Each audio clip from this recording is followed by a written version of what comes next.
नमस्कार बच्चों, कैसे आप सब लोग। अरे कैसे हो कैसे हो कैसे हो। बोला था ना, बोला था मैंने, आएगा आएगा भारतीय शेर आएगा, सब बच्चों को पढ़ाने के लिए आएगा। 9वीं क्लास में गणित में 100 नंबर दिलवाएगा। भारतीय शेर आएगा, भारतीय शेर आएगा। चलिए शुरू करते हैं। तो देखिए हमारे यहाँ पर 30वां क्वेश्चन यहाँ पर क्या बोल रहा है, त्रिभुज एबीसी। 30वां हमने करवा चुके थे, क्वेश्चन नंबर 31वां करवाएंगे। आप क्वेश्चन नंबर करवाएंगे यहाँ पर हम कौन सा, 31वां। क्वेश्चन 31 यहाँ पर क्या बोल रहा है, समझो समझो मेरे मुन्ना चपड़गंजू, समझो। क्वेश्चन नंबर 31 क्या बोल रहा है।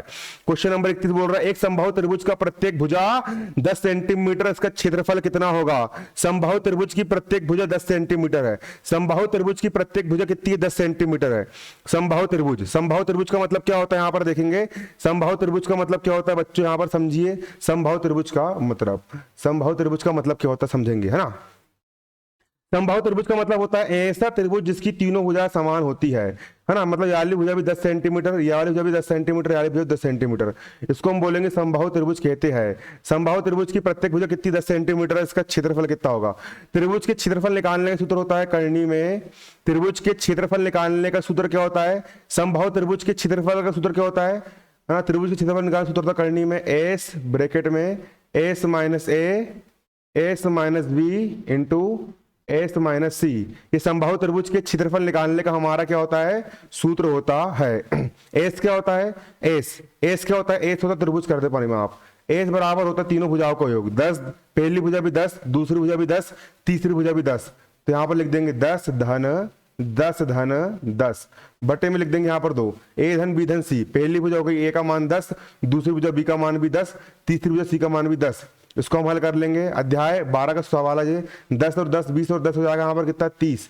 30 हो गया, बटे में 2 का हो गया 2, 30 में 2 का भाग देंगे, है ना। 2 एक कम 2, 2 का पहाड़ सब 3 से आगे नोड़, 2 एक कम 2, 3 में से 2 का बचा 1, 1 पे 0 10, 2 पंचे 10, कितना आ गया। इसका मान आपका 15 निकल करके आ गया। एस का मान कितना निकल के आ गया, 15 निकल करके आ गया।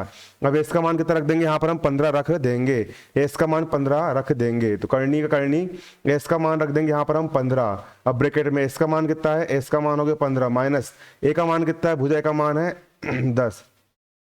फिर ब्रैकेट में इसका मान कितना है 15 माइनस भुजा बी का मान कितना है, भुजा बी का मान भी यहाँ पर 10, दूसरी भुजा का मान भी 10 है। फिर इनटू एस का मान कितना है, एस का मान है 15 माइनस भुजा सी का मान कितना है, भुजा सी का मान भी यहाँ पर कितना है 10 है। करनी का हो जाएगा यहाँ पर कितना, करनी 15 का हो जाएगा 15 गुणा 10, 15 में से 10 है कितना बचेगा 5 गुणा 15 में से 10 है कितना बचेगा 5 गुणा 15 में 10 है कितना बचेगा यहाँ पर 5 बचेगा, है ना। करनी का हो जाएगा करनी 15 को हम लिख सकते हैं, 15 को हम लिख सकते हैं 3 गुणा 5, 3 5 होता है 15 गुणा 5 गुणा 5 गुणा 5 को जाएगा 5 गुणा 5 गुणा 5। ये 5 का जोड़ा बन गया, 5 का जोड़ा यहाँ पर जे बन गया, तो एक 5 जोड़ा बन गया, 5 करने के बाहर गुणा 5 का जोड़ा बन गया, 5 भी करने के बाहर आ जाएगा। और करनी के अंदर से कितना बचेगा यहाँ पर आपका 3 बचेगा। 5 का जोड़ा बन गया, 5 भी बाहर, 5 का जोड़ा बन गया, 5 भी बाहर, करनी में सिर्फ 3 बचेगा। प्रथम कितना हो जाएगा, प्रथम हो जाएगा 25, और करनी में कितना हो जाएगा यहाँ पर, करनी में हो जाएगा आपका यहाँ पर 3, करनी में 3 का होगा 25 करनी 3, इसका आंसर आएगा 25 करनी 3 निकल करके आ जाएगा, 25 करनी 3 सेंटीमीटर स्क्वायर, ये इसका आंसर निकल करके आ जाएगा। इसको हीरोन का सूत्र बोलते हैं। हीरोन के सूत्र से इस सवाल को हमने यहाँ पर हल कर लिए है, 25 करनी 3 निकल करके आ जाएगा। अगला क्वेश्चन क्या है, देखो अगला 32वां क्वेश्चन। 32वां क्वेश्चन यहाँ पर क्या बोल रहा है, 32वां क्वेश्चन बोल रहा है बच्चों, वर्ग अंतराल 90 100 में वर्ग सीमा कितनी है। वर्ग सीमा कितनी है, वर्ग सीमा कितनी है, 90 और 100 में वर्ग सीमा कितनी है। वर्ग सीमा कितनी, 90 और 100 में वर्ग की सीमा कितनी है। तो 90 और 100 में वर्ग सीमा यहाँ पर हमको निकालना है। 90 और 100 की हमको क्या निकालना है, वर्ग सीमा निकालना है। तो करेंगे कुछ नहीं, इसके लिए हम क्या कर देंगे, जो छोटा वाला मान हो तो उसको हम वर्ग सीमा बोलते हैं। तो वर्ग सीमा यहाँ पर कितनी है, छोटा वाला मान है यहाँ पर 90, तो उसकी वर्ग सीमा जाएगी यहाँ पर आपकी 90 निकल करके आ जाएगी। वर्ग सीमा कितनी निकल के जाएगी, 90 निकल करके आ जाएगी। इसके बाद अगला क्वेश्चन यहाँ पर क्या है, अगला क्वेश्चन यहाँ पर बोल रहा है 33वें नंबर क्वेश्चन, एक घन का आयतन एक घन का आयतन यहाँ पर दिया आपको 64 घन सेंटीमीटर, उसकी भुजा की लंबाई कितनी होगी। घन का आयतन का सूत्र क्या होता है, यहाँ लगा देंगे सूत्र। सूत्र होता है घन का आयतन, घन का आयतन। घन का आयतन बराबर क्या होता है, घन का आयतन बराबर होता है भुजा की घात 3। घन का आयतन बराबर क्या होता है, घन का आयतन बराबर होता है भुजा की घात 3। घन का आयतन कितना दिया है, घन का आयतन दिया है 64, तो घन का आयतन का मान रख देंगे यहाँ पर हम 64 बराबर का हो गया, बराबर भुजा की घात 3 का यहाँ पर हो जाएगा भुजा ए की घात कितनी 3। 64 को हम क्या लिख सकते हैं, 64 को हम लिख सकते हैं 4 की घात 3, क्योंकि जब मैं 4 का 3 बार मल्टीप्लाई करूंगा 4 गुणा 4 गुणा 4 तो 4 चौ 16 और 16 चौ 64 होता है। तो 4 की घात 3 को हम 64 लिख सकते हैं। 4 की घात 3 मतलब 4 गुणा 4 गुणा 4, 4 चौ 16 और 16 चौ 64 लिख सकते हैं। बराबर कहोगे बराबर ए की घात 3 का हो जाएगा ए की घात 3, घात 3 से घात 3 कट गया, भुजा ए का मान कितना जाएगा 4 निकल करके आ जाएगा। घन का आयतन कितना निकल के जाएगा 4 सेंटीमीटर निकल करके आ जाएगा। हमारे घन का आयतन 4 सेंटीमीटर निकल करके आ जाएगा। घन का आयतन हमारा निकल के जाएगा 4 सेंटीमीटर हमारे घन का आयतन निकल करके आ जाएगा। अगला क्वेश्चन यहाँ पर हमारा क्या, अगला क्वेश्चन यहाँ पर है एक सिक्के को एक बार उछालने पर पट आने की प्रायिकता क्या होगी। एक सिक्के को जब हम एक सिक्के को उछालते हैं, अध्याय 15 क्वेश्चन है, चैप्टर 15 से क्वेश्चन बन करके आया है। जब हम एक सिक्के को उछालते हैं तो या तो चित आता है, सिक्के को उछालने पर या तो चित आता है या क्या आता है या पट आता है। तो कुल परिणाम कितने आ सकते हैं, 2 आ सकते हैं। तो चित आएगा या फिर पट आएगा। तो 2 परिणाम आ गए होगा 2, तो दो परिणाम चित या पट, 2 परिणाम में से पट आने की प्रायिकता। पट कितने बार आता है, सिक्के उछालने पर पट आता है एक ही बार, तो ऊपर जाएगा यहाँ पर 1, तो 1/2। 2 चांस में से एक चांस है कि क्या आ जाएगा भैया पट आ जाएगा, तो प्रायिकता जाएगी 1/2। यह अध्याय मैंने पूरा पढ़ा चुका हूं, इसका वीडियो लेक्चर देख सकते हो, है ना, आपको समझने में आसानी हो जाएगी। थोड़ा तेज पढ़ाना पड़ेगा मुझे, है ना। अगला क्वेश्चन यहाँ पर क्या देख सकते हो, अगला क्वेश्चन यहाँ पर वर्ग के परिमाप का सूत्र क्या होता है। वर्ग के परिमाप का सूत्र क्या होता है, वर्ग किसको बोलते हैं, जिसकी चारों भुजाएं बराबर होती है। वर्ग के परिमाप का सूत्र होता है 4 गुणा भुजा, 4 गुणा भुजा, भुजा होता है ए का मान, तो 4 गुणा भुजा, ये वर्ग के परिमाप का सूत्र होता है 4 गुणा भुजा। और वर्ग का क्षेत्रफल होता है भुजा की घात 2, मतलब ए की घात 2। अगला क्वेश्चन यहाँ पर क्या है, आप क्वेश्चन यहाँ पर देख सकते हो। अगला क्वेश्चन 36 नंबर का हमारा क्वेश्चन क्या बोल रहा है, एक त्रिभुज के 2 कोण, एक त्रिभुज के 2 कोण 30 अंश और 60 अंश है, तो तीसरा कोण क्या होगा। त्रिभुज के तीनों कोणों का कितना होता है, त्रिभुज के तीनों कोण, कोण ए धन कोण बी धन कोण सी, तीनों कोणों का योग 180 अंश होता है। त्रिभुज के तीनों कोणों का योग 180 अंश होता है। पहला कोण का मान कितना है, पहला कोण का मान है 30 धन, दूसरे कोण का मान कितना है, दूसरे कोण का मान है 60, तीसरा कोण नहीं पता, सी का सी लिख दो, 180 को जाएगा 180, जोड़ दो 60 और 30 कितने होते हैं, 60 और 30 होते हैं 90, बराबर सी का होगा, है ना। 60 और 30 कितने होते हैं, 60 और 30 कितने होते हैं मुन्ना, अरे 60 और 30 होते हैं बेटा 90। 60 और 30 कितने होते हैं आपके, होते हैं 90। धन का हो गया धन, धन का कितना हो गया, धन हो गया। सी का हो जाएगा यहाँ पर सी बराबर 180 का यहाँ पर हो जाएगा 180, सी का हो गया सी बराबर 180 का हो जाएगा 180, बराबर किस तरफ 90 धन का, इस तरफ आएगा तो 90 का हो जाएगा ऋण का। सी का हो गया सी, 180 में से 90 का कितना बचेगा, 90 बचेगा। तीसरा कोण आपका आ गया 90 अंश का, तीसरा कोण कितने अंश का निकल के आ गया, 90 अंश का निकल करके आ गया। कुछ नहीं करना है, त्रिभुज के तीनों कोणों का योग 180 अंश होता है, ये वाला यहाँ पर आपको सूत्र लगाना है और आंसर निकाल के लाना है बेटा। मुन्ना चपड़ा गंजू सीख ले बे, पास हो जाएगा बहुत। अब देखो सॉरी गाली नहीं। तीसरा सवाल यहाँ पर क्या बोल रहा है, तीसरा यहाँ पर बोल रहा है एक घात वाले बहुपद को क्या कहते हैं, रेखिक बहुपद कहते हैं। एक का लिखना भूल गया गवार साला, है ना। एक घात वाले बहुपद को अपन बोलते हैं रेखिक बहुपद, एक घात वाला बहुपद को बोलते हैं रेखिक बहुपद। जैसे कि हो जाएगा यहाँ पर आपका x धन y धन z, ये रेखिक बहुपद है। y धन 5 बराबर 0, ये भी रेखिक बहुपद है। ये क्या होते हैं आपके रेखिक बहुपद होते हैं। ऐसे बहुपद जिसकी अधिकतम घात 1 होती है उन बहुपद को हम रेखिक बहुपद कहते हैं। क्या कहते हैं, रेखिक बहुपद कहा जाता है। घन के आयतन का सूत्र क्या होता है, घन का आयतन होता है भुजक घात 3, घन का आयतन क्या होता है भुजक घात 3। पूरा सूत्र लिखवाया हूँ, याद भी करवाया हूँ। कक्षा 9 के मैंने अध्याय 13 पूरा पढ़ाया हूँ, वाली प्लेलिस्ट देख लेना, उसमें आप पूरा समझ जाओगे। घन का आयतन का सूत्र होता है भुजक की घात 3, पूरा पढ़ाया हूँ बेटा, पूरा पढ़ाया हूँ।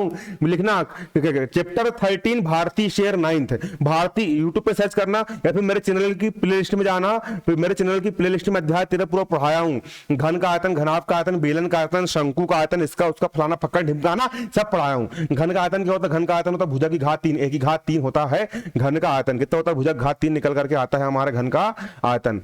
अगला क्वेश्चन यहां पर क्या है बच्चा, अगला क्वेश्चन यहां पर देखो, अगला क्वेश्चन यहां पर हमारा क्या है, अगला क्वेश्चन है 39 नंबर का हमारा क्वेश्चन। वर्ग अंतराल 10 से 20, 20 से 30 में संख्या 20 किस वर्ग में सम्मिलित है। 20 किस में शामिल, देखो 10 से 20 का मतलब होता है कि 10 से लेकर के 19 तक की संख्या शामिल होगी, और 20 से 30 का मतलब होता है कि 20 से लेकर के 29 तक की संख्या शामिल होगी। तो 20 किस में शामिल है, 20 से 30 वाले वर्ग अंतराल में शामिल है। तो 20 किस में शामिल है, 20 से 30 वाले वर्ग अंतराल में शामिल है, 20 से 30 वाले वर्ग अंतराल में 20 है ना शामिल होगा। 20 किस में शामिल है, 20 किस में सम्मिलित है, 20 से 30 वाले वर्ग अंतराल में हमारा 20 यहाँ पर क्या होगा, सम्मिलित होगा।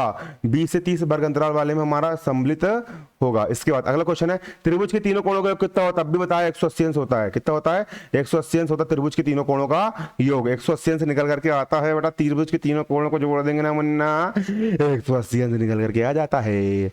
अगला, एक अक्ष पर स्थित बिंदु कोटि कितनी होती है, 0 होती है। मैंने बताया था इसके पहले बताया था, एक अक्ष पर स्थित बिंदु की कोटि कितनी होती है, 0 होती है। और बाह्य अक्ष पर स्थित बिंदु का भुज कितना होता है, वो भी 0 होता है। एक अक्ष पर कोटि होती है 0, याद कर लो, एक अक्ष पर कोटि कितनी होती है, 0 होती है। और कैसे होती है समझना है ना बेटा, तो अध्याय 3 में पढ़ाया हूं, मेरे चैनल की प्लेलिस्ट में अध्याय 3 में जाना, उसमें एक एक चीज समझाया हूं। 1-2 घंटे का वीडियो में अध्याय 3 पूरा रिविजन करवाया हूं, वो वीडियो देख लेना, अध्याय 3 पूरा बन जाएगा। अध्याय 3 ज्यादा नंबर का आ रहा है, उसको देख लो, मैं तो बोल रहा हूं। अगला यहां पर क्या देखो, अगला यहां पर है, एक वर्ग की भुजा, 42 क्वेश्चन बोल रहा है, एक वर्ग की भुजा 5 इकाई है, इसका परिमाप कितना होगा। वर्ग का परिमाप होता है 4 गुणा भुजा, 4 का होगा 4 गुणा भुजा का मान कितना है, भुजा का मान यहां पर है हमारा 5, भुजा का मान रख देंगे 5, 5 कितना होता है, 5 होता है 20। परिमाप कितना निकल के आगे हमारा 20 निकल करके आ जाएगा। वर्ग का परिमाप हमारा 20 निकल करके आ जाएगा। वर्ग का परिमाप होता है 4 गुणा भुजा, 4 का होगा 4, भुजा का मान कितना है 5, 4 5 हो गए 20। हमारा परिमाप कितना निकल के आ जाएगा, 20 निकल करके आ जाएगा बेटा, 20 निकल करके आ जाएगा ना मन्ना। अगला सवाल यहाँ पर देख सकते हैं आप लोग, देख सकते अरे देखो ना बेटा, देखो काटेंगे, 5 एक कम 5 और 5 का पार था 15 सांगे 5 3 15, ऊपर वाले गुणा ऊपर वाले 7, नीचे वाले गुणा नीचे 7, 3 दूनी हो जाएगा 6 बटा 7 एक कम हो जाएगा 7, 6 बटा 7 इसका आंसर हो जाएगा, 6 बटा 7 इसका आंसर निकल करके आ जाएगा। 6 बटा 7 इसका क्या निकल के जाएगा, आंसर निकल करके जाएगा 6 बटा 7 निकल करके आ जाएगा इसका आंसर। कितना निकल के जाएगा इसका आंसर, इसका आंसर निकल करके जाएगा 6 बटा 7। 44वां क्वेश्चन क्या बोल रहा है, देखिए 44वां क्वेश्चन यहाँ पर हमारा बोल रहा है, एक बारंबारता बंटन में एक वर्ग का मध्य बिंदु 10 है और उसकी चौड़ाई 6, इस वर्ग की सीमा कितनी हो जाएगी। देखो बारंबारता बंटन में एक वर्ग का माध्य बिंदु है 10, वर्ग का माध्य बिंदु कितना है 10 और उसकी चौड़ाई कितनी है, इसकी चौड़ाई है 6 है ना, धन x बटे 2।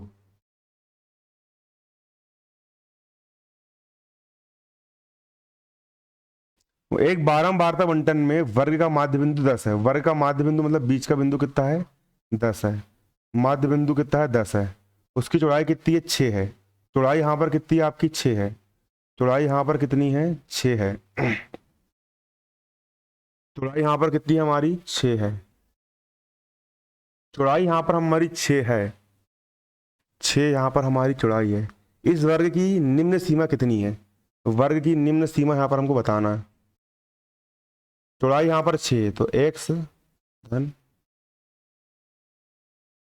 देखो वो सरल है, अब भी बन जाएगा।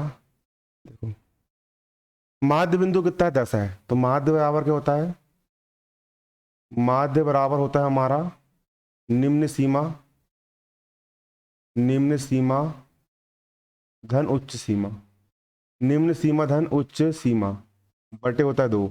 माध्य का मान कितना है, माध्य का मान यहाँ पर 10 दिया बराबर, निम्न सीमा मैंने मान लिया x धन, उच्च सीमा कितनी हो जाएगी, उच्च सीमा हो जाएगी आपकी x धन 6 हो जाएगी, क्योंकि चौड़ाई कितनी है 6 है, तो मतलब कि उच्च सीमा में 6 जुड़ जाएगा बटे 2 का हो जाएगा 2। अब तिरक गुणा कर देंगे, 10 का गुणा 20 से कर देंगे, 10 दूनी कितना, 10 का गुणा 2 से कर देंगे, 10 दूनी कितना हो जाएगा आपका 20 हो जाएगा बराबर, एक x और एक x हो जाएगा 2x धन 6, यहाँ पर हो जाएगा आपका 2x धन कितना हो जाएगा 6 हो जाएगा। अब इसके आगे हल करूंगा तो देखिए 2x का यहाँ पर कितना हो जाएगा 2x हो जाएगा बराबर 20 का यहाँ पर हो जाएगा आपका 20 बराबर किस तरफ 6 धन का है, उसको इस तरफ लेकर के आएंगे तो 6 का हो जाएगा 6 हो जाएगा ऋण का, 2x का हो गया 2x बराबर का हो गया बराबर 20 का हो गया 20 बराबर किस तरफ 6 धन का है, इस तरफ आएगा 6 हो जाएगा ऋण का, 2x को जाएगा 2x बराबर बीच में 6 का 14 बचेगा, x का मान निकाल लेंगे x बराबर 14 हो जाएगा 14 बराबर किस तरफ 2x के गुणा में पक्षांतर करेंगे 2 जाएगा बटे में 2 कम 2 2 7 ही 14, x का मान कितना आ गया, x का मान आ गया आपका 7, ये हो गया आपका आंसर, x का मान कितना आ गया 7 निकल करके आ गया। सवाल समझ में नहीं आएंगे कमेंट करना, अभी मैं थोड़ा तेज पढ़ा रहा हूँ क्योंकि मैं ये मानता हूँ कि आप लोग से गणित बनती है, अगर समझ में नहीं आता होगा तो कमेंट करना, फिर मैं आपको थोड़ा स्लो पढ़ाना भी शुरू कर दूंगा, आराम आराम से पढ़ाऊंगा, बारीकी समझाऊंगा, एक एक सवाल को थोड़ा टाइम लेकर के समझाऊंगा। अभी थोड़ा तेजी से पढ़ा रहा हूँ और समझ में आ रहा तो फिर कमेंट में यस करके लिखो। एक घन का कुल पृष्ठीय क्षेत्रफल 96 सेंटीमीटर, उसका आयतन कितना होगा? घन का पृष्ठीय क्षेत्रफल क्या होता है? घन का पृष्ठीय क्षेत्रफल क्या होता है ना? 6a square. घन का पृष्ठीय क्षेत्रफल क्या होता है? घन का पृष्ठीय क्षेत्रफल, घन का पृष्ठीय क्षेत्रफल, घन का पृष्ठीय क्षेत्रफल का सूत्र होता है 6 गुणा भुजा का वर्ग। घन का पृष्ठीय क्षेत्रफल दिया यहाँ पर 96, पृष्ठीय क्षेत्रफल मान रख दिए 96, तो है ना, तो 6 का हो गया 6, और भुजा का मान कितना है यहाँ पर 1 की घात 2, 96 का हो जाएगा 96 बराबर किस तरफ 6 1 स्क्वायर गुणे में पक्षांतर करेंगे 6 जाएगा बटे में बराबर 1 की घात 2 का हो जाएगा 1 की घात 2, काट देंगे, काटेंगे तो काटने पर कितना आ गया यहाँ पर आपको देखो 6 कम हो जाएगा कितना, 6 कम हो गया 6, 6 का पढ़ा था 9 से आगे 6 कम हो गया 6, 6 का पढ़ा था 9 से आगे 6 कम हो गया 6, 9 में 6 कितना बचेगा 3 बचेगा, 3 पे 6 हो गया 36, 6 का पढ़ा था 36 से आगे ना बढ़े तो 6 6 36, तो 16 का हो गया 16 बराबर 1 की घात 2 को जाएगा 1 की घात 2, 16 को हम क्या लिख सकते हैं, 16 को हम लिख सकते हैं 4 की घात 2 बराबर 1 की घात 2 का यहाँ पर हो जाएगा 1 की घात 2, घात 2 से घात 2 कट गया, भुजा का मान कितना जाएगा, भुजा का मान जाएगा यहाँ पर आपका 4, लेकिन इन्हें भुजा नहीं पूछा, इसने पूछा आयतन कितना है, तो आयतन क्या होता है, घन का आयतन बराबर क्या होता है, घन का आयतन बराबर होता है बेटा भुजा की घात 3 बराबर का हो गया बराबर, भुजा का मान कितना है, भुजा का मान है 4, भुजा का मान रख दिए 4, घात 3 का हो जाएगा घात 3, 4 की घात 3 मतलब 4 का 3 बार गुणा, 4 गुणा 4 गुणा 4, 4 चौ 16 और 16 चौ कितना होता है 64 होता है, तो इसका आंसर जाएगा आपका 64, 4 चौ 16 16 चौ कितना होता है 64 होता है, इसका आंसर जाएगा आपका 64 निकल करके आ जाएगा इसका आंसर। समझ में आ रहा है कि नहीं आ रहा, कमेंट करना, थोड़ा स्लो पढ़ाऊंगा अभी, थोड़ा बहुत तेज पढ़ा रहा हूँ मैं भी, है ना, मैं भी भैया इंटेलिजेंट बच्चों के हिसाब से पढ़ा रहा हूँ, आप लोग पूछ लेना कमेंट कर देना। 46वां क्वेश्चन क्या है देखिए, 46वां क्वेश्चन यहाँ पर हमारा 7/11 माइनस 2/11, इसको हल करना है, 7/11 का होगा 7/11 माइनस 2/11 का यहाँ पर हो जाएगा 2/11, बस इसके बटे में 11, इसके बटे में 11, 11 और 11 का लघुत्तम हो जाएगा यहाँ पर 11, 7 को हो जाएगा 7 माइनस हो जाएगा माइनस और 2 को हो जाएगा 2, 7 में 2 कितना बचेगा, 7 में 2 का 5 बचेगा बटे में होगा 11 का 11, है ना, तो 5/11 इसका आंसर हो जाएगा आपका 5/11 निकल करके जाएगा इसका आंसर, है ना, इस प्रकार से इसको हम कर सकते हैं, 5/11 इसका आंसर निकल करके आ जाएगा।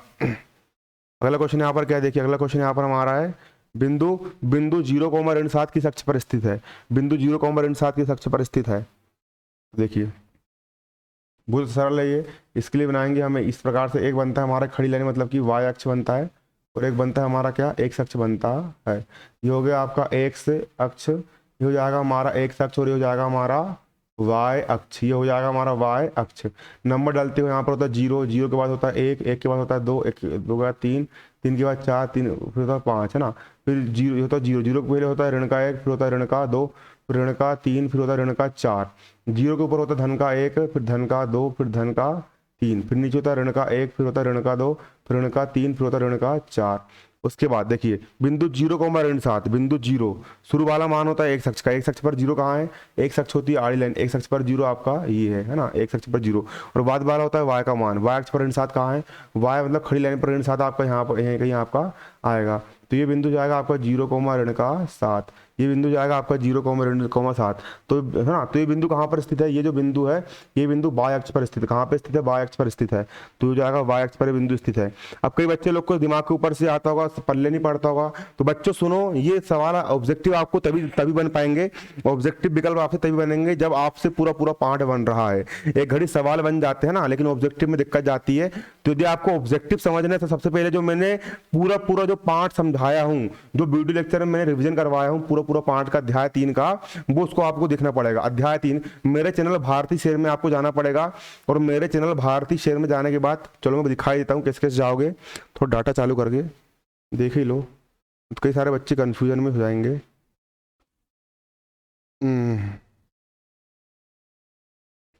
हो जा पे चालू,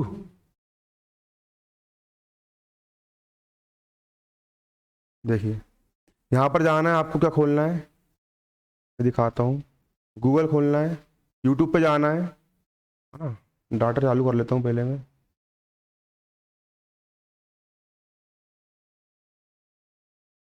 हो ना बे कनेक्ट, साले इतना टाइम लगाता है बहुत सारा सोचिए, कनेक्ट हो साले,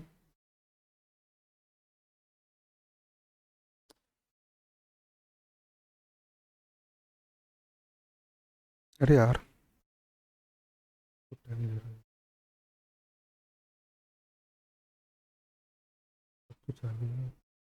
चलो हो गया कनेक्ट, है ना,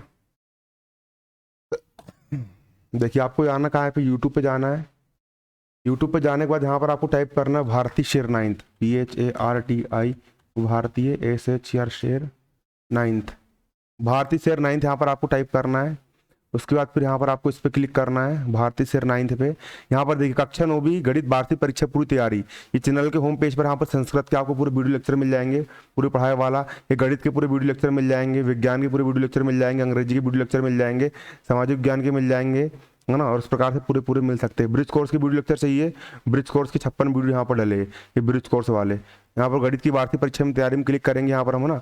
तो यहाँ पर देख सकते हो अध्याय 1, देखो अध्याय 2, अध्याय 2 बहुपद, ये पूरे देख लेना, इससे बन जाएंगे। अध्याय 3, ये अध्याय 3 की प्लेलिस्ट यहाँ पर जे वाली है।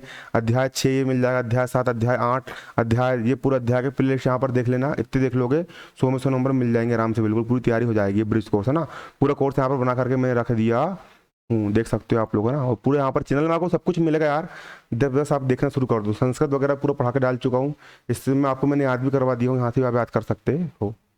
अगर कोई बोलने को नहीं होना, भैया पढ़ाया नहीं करके, पढ़ाया पूरा पूरा हूँ ना। इसके बाद अगला क्वेश्चन यहाँ पर देख सकते हो क्या है। अगला क्वेश्चन यहाँ पर हमारे बोल रहा है बहुपद, बहुपद 1 + 3y क्या है। ये रेखी बहुपद है, क्योंकि इसमें y की अधिकतम घात 1 है, y की घात कुछ नहीं, मतलब कितनी है, 1 है। इसको हम रेखी बहुपद बोलेंगे, इसको हम रेखी बहुपद बोलेंगे, है ना, रेखी बहुपद बोलेंगे। अगला क्वेश्चन यहाँ पर क्या है, अगला क्वेश्चन यहाँ पर हमारा देख सकते हो आप, वह बिंदु जहाँ पर, वह बिंदु जहाँ दोनों निर्देशांक अक्ष मिलते कहलाता है मूल बिंदु कहलाता है। दोनों निर्देशांक अक्ष, दोनों निर्देशांक अक्ष मतलब कि अभी बताया मैंने, आड़ी वाली लाइन मतलब कि एक्स अक्ष और खड़ी वाली लाइन मतलब कि वाई अक्ष, जिस बिंदु पर मिलते इस बिंदु को बोलते हैं मूल बिंदु, और इसके निर्देशांक होते 0,0। इसको हम क्या कहते हैं, मूल बिंदु कहते हैं। इसको हम क्या कहते हैं, मूल बिंदु कहते हैं, मूल बिंदु कहते हैं। इसके बाद अगला क्वेश्चन यहाँ पर हमारा है वाई अक्ष से, अगला क्वेश्चन यहाँ पर क्या बोल रहा है, वाई अक्ष से, वाई अक्ष से बिंदु 3,4 की लंबिक दूरी कितनी है ना। वाई अक्ष से बिंदु 3,4 की लंबिक दूरी कितनी है, तो इसके लिए यहाँ पर हम बनाएंगे ग्राफ। ये होता है हमारा क्या, ग्राफ। ये बन गया यहाँ पर हमारा ग्राफ। मैं डायरेक्ट आपको बुक निकाल के समझा देता हूँ, बुक में समझाने में और अच्छा रहेगा।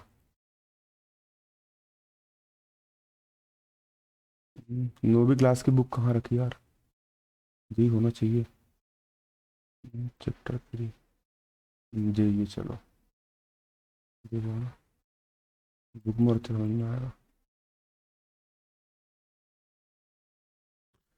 दर्द दिल, दर्द जिगर, दिल में सजाया आपने। बिंदु कौन सा हमारा, यहाँ पर आप देख सकते हो बिंदु कौन सा है, बिंदु 3,4 है। बिंदु हमारा है 3,4, बिंदु है हमारा क्या, 3,4 है। बिंदु यहाँ पर हमारा कितना, 3,4 हमारा बिंदु है। शुरू वाला मान होता है एक्स का, एक्स अक्ष पर 3 कहाँ है, एक्स अक्ष, एक्स अक्ष हम बोलते हैं, इस आड़ी लाइन को हम बोलते हैं एक्स अक्ष। एक्स अक्ष पर 3 आपका ये हो गया, यहाँ पर एक निशान पाड़ लेंगे। और बाद वाला बिंदु होता है वाई अक्ष का, वाई अक्ष पर 4 कहाँ है, तो वाई अक्ष का मतलब होता है खड़ी वाली लाइन। इस वाई अक्ष खड़ी लाइन पर 4 अक्ष आपका हो गया, 4 हो गया जे। अब करना कुछ नहीं है, इसको डेडेस करके इस तरफ बढ़ाएंगे, है ना। उसको डेडेस करके हम ऊपर लेकर के आएंगे, इसको डेडेस करके ऊपर लेकर के आएंगे, है ना, लेकर के आएंगे यहाँ पर, है ना। और ये दोनों बिंदु आपको इस बिंदु पर क्रॉस कर रहा है, तो ये बिंदु हो जाएगा हमारा कितना, 3,4। क्लियर। सवाल ने क्या पूछा है, ये हमारा बिंदु हो गया। सवाल ने यहाँ पर हमारा क्या पूछा, सवाल ने यहाँ पर हमारा पूछा है वाई अक्ष से इस बिंदु की दूरी कितनी है, वाई अक्ष से दूरी। तो वाई अक्ष से कितनी दूरी पर है, ये वाई अक्ष है ना, ये हो गया हमारा वाई अक्ष। वाई अक्ष से कितनी दूरी पर है, तो ये वाई अक्ष से जो बिंदु है दूरी कितनी है, तो ये जो बिंदु है, ये जो बिंदु है 1, 2, 3 दूरी पर स्थित है। ये जो बिंदु है, ये बिंदु 1, 2, 3 दूरी, तो वाई अक्ष पर दूरी कितनी है, 1, 2, 3 है। वाई अक्ष से दूरी कितनी है इसकी, 3 है। वाई अक्ष से इसकी दूरी कितनी है, 3 है। तो वाई अक्ष से बिंदु की दूरी कितनी भैया, वाई अक्ष से हमारे बिंदु की दूरी यहाँ पर कितनी निकल के आ रही है, 3 निकल करके आ रही है। वाई अक्ष से हमारे बिंदु की दूरी कितनी है, 3 है ना। वाई अक्ष से हमारे बिंदु की दूरी कितनी है, 3 है। वाई अक्ष से हमारी बिंदु की दूरी 3 है। वाई अक्ष से दूरी होगी हमारी 3 और एक्स अक्ष से दूरी होगी हमारी 4। वाई अक्ष से दूरी मतलब वाई अक्ष से दूरी हो जाएगी हमारे 3, है ना। शुरू वाला जो होता है उसको बोलते भुज, शुरू वाले मान को हम क्या कहते हैं, भुज बोलते हैं। और ये जो मान होता है वाई अक्ष से दूरी होती है, वाई अक्ष से दूरी हमारी कितनी है, 3। और बाद वाला मान को हम बोलते कोटि, बाद वाले मान को हम बोलते कोटि। और जो होती है हमारी एक्स अक्ष से दूरी, तो वाई अक्ष से दूरी कितनी, वाई अक्ष से दूरी हो गई हमारी 3 और एक्स अक्ष से दूरी हमारी हो जाएगी यहाँ पर 4। क्लियर, याद रखना, शुरू वाला कोष्टक में शुरू वाला होता है y अक्ष से दूरी, तो y अक्ष से दूरी हो गई हमारी 3 और x अक्ष से दूरी हो जाएगी हमारी कितनी 4 निकल करके आ जाएगी। x अक्ष से दूरी हमारी कितनी निकल के जाएगी 4 निकल करके आ जाएगी हमारी x अक्ष से दूरी 4 निकल करके आ जाएगी। क्लियर है। उसके बाद अगला क्वेश्चन यहाँ पर क्या देखिए, अगला क्वेश्चन है एक घात वाले बहुपद को हम क्या बोलते हैं रैखिक बहुपद कहते हैं। कितने बार आएगा जी, एक घात वाले बहुपद को हम रैखिक बहुपद कहते हैं। क्या कहते हैं, रैखिक बहुपद कहते हैं एक घात वाले बहुपद को।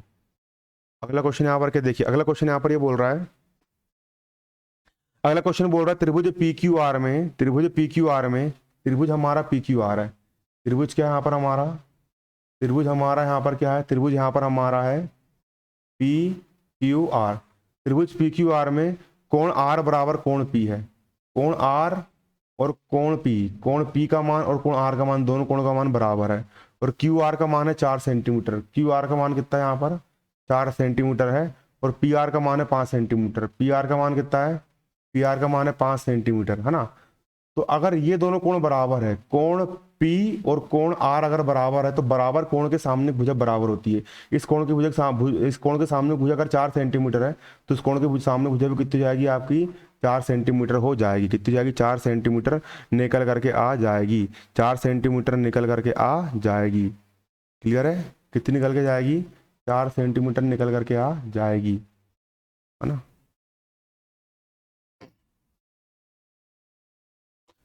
अगला यहाँ पर क्वेश्चन क्या है देखिए ना, शून्य बहुपद की घात कितनी होती है, शून्य बहुपद की घात कितनी होती है, शून्य बहुपद की घात कितनी होती है, शून्य बहुपद की घात परिभाषित नहीं है, इसी कोई परिभाषित ही नहीं दी गई है।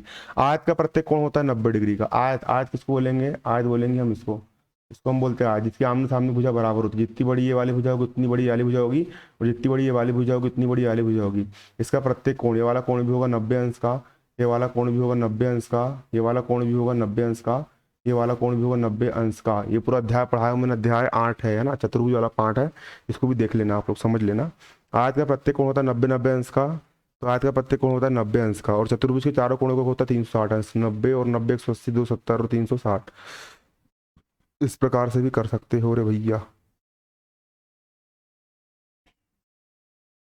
तुम मिले समान अगर देखो 55 क्वेश्चन क्या बोल रहा है, समान आकार एवं समान आकृति वाली आकृति क्या होती है, सर्वांग सम होती है। समान आकार, जैसे कि एक त्रिभुज आपका ये बन गया और दूसरा त्रिभुज आपको बन गया जे, इनका आकार समान है, जितनी बड़ी आकृति जे है उतनी बड़ी आकृति जे है, इनका आकार कैसा है, समान है ना, और आकृति भी समान है। ये भी त्रिभुज और ये भी क्या है, त्रिभुज है।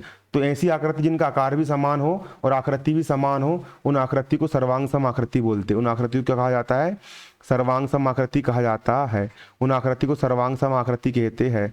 समान आकार और समान आकृति वाली आकृति को हम बोलते हैं सर्वांग सम आकृति कहते हैं। क्या कहते हैं, सर्वांग सम आकृति कहते हैं।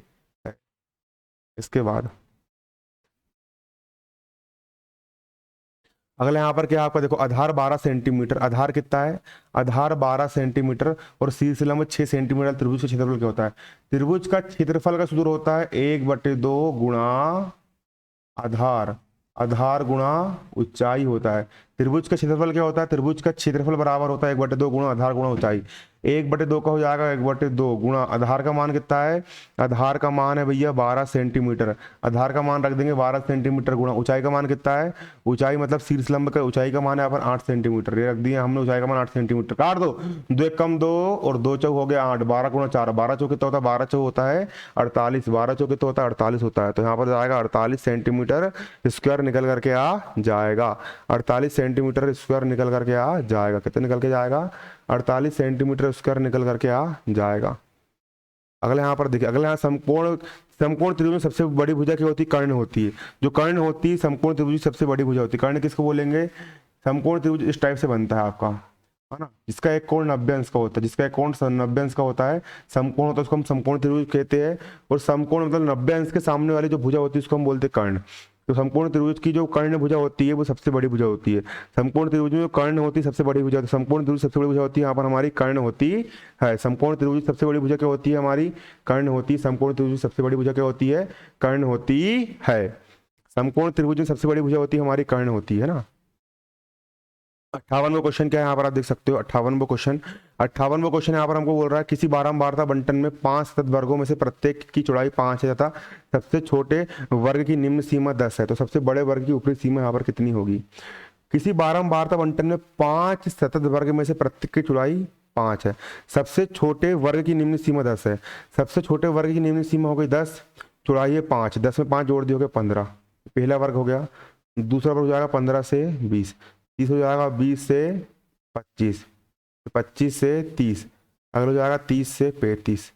बारंबारता बंटन में 5 सतत वर्ग बोल रहा है, तो 1 वर्ग 2 वर्ग 3 वर्ग 4 वर्ग 5 सतत वर्ग हो गया। प्रत्येक की चौड़ाई 5 है, 10 और 5 के बीच में 5 का अंतर मतलब चौड़ाई 5 है। 15 और 20 के बीच में भी चौड़ाई में 5 का अंतर है। 20 और 25 के बीच में चौड़ाई 5 है। 25 और 30 के बीच में चौड़ाई 5 है। 30 और 35 के बीच में चौड़ाई कितनी है, 5 है। तो सबसे बड़ा वर्ग हो गया आपका कितना, 30 से 35 वाला वर्ग सबसे बड़ा वर्ग हो गया। ऊपरी सीमा मतलब ये वाली सीमा कितनी है, 35 है। कितनी यहाँ पर आपकी 35 निकल करके आती है। इसके बाद 59 नंबर का क्या है, 59 नंबर का यहाँ पर आपका ये आएगा। 59वां क्वेश्चन यहाँ पर बोल रहा है समबाहु त्रिभुज का प्रत्येक कोण का मान 60 अंश होता है। समबाहु त्रिभुज जिसकी तीनों भुजाएं बराबर हो, सम का मतलब समान और बाहु का मतलब होता है भुजा, जिसकी तीनों भुजा बराबर हो, प्रत्येक कोण कितने अंश का होता है, 60 अंश का। ये वाला कोण भी 60 अंश का होगा, ये कोण भी 60 अंश का होगा और ये कोण भी 60 अंश का होगा। समबाहु त्रिभुज का प्रत्येक कोण होता है कितने अंश का, 60 अंश का निकल करके आता है। अब रिक्त स्थान तुमको अगले वीडियो में पढ़ाऊंगा। धन्यवाद, जय हिंद, जय भारत। कितनी हसरत है हमें तुमसे दिल लगाने